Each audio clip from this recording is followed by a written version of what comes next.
Rise and shine, Patrick. Muling nananawagan ng LTFRB sa mga jeepney drivers at operators na magpa-consolidate na bago mag-April 30 bilang bahagi ng PUV modernization program ng pamahalaan. Nakapag-consolidate na o umanib na sa kooperatiba ang ilang mga tsuper. Ito ay para raw hindi matengka ang kanilang hanap buhay. Nakapag-consolidate na okay naman para makabiyahe. Para tuloy-tuloy daw ang biyahe, ma'am. Walang problema. Ang April 30 deadline ay ang 3-month extension na ibinigay ni Pangulong Ferdinand Marcos Jr.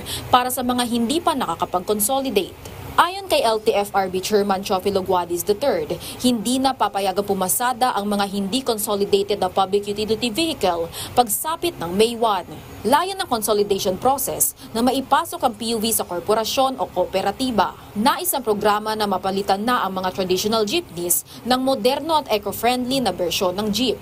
Bukod sa consolidation, dumagdag pa sa iisipin ng mga motorista ang oil price hike ngayong araw. Mahigit pisong itinaas ang produktong petrolyo. Piso at 10 sentimo kada litro ang itinaas ang presyo ng gasolina. Piso at 55 sentimo naman ang dagdag sa kada litro ng diesel.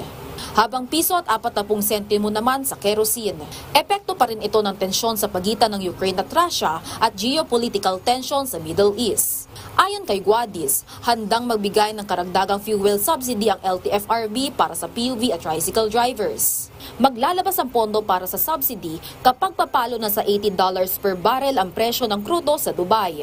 Mula ito sa General Appropriations Act na naglalaan ng 2.5 billion pesos financial assistance at fuel subsidies. Ayon sa LTFRB, qualified ang mga operators ng modernized public utility vehicle ng 10,000 fuel subsidy at 6,500 naman para sa mga traditional jeepney.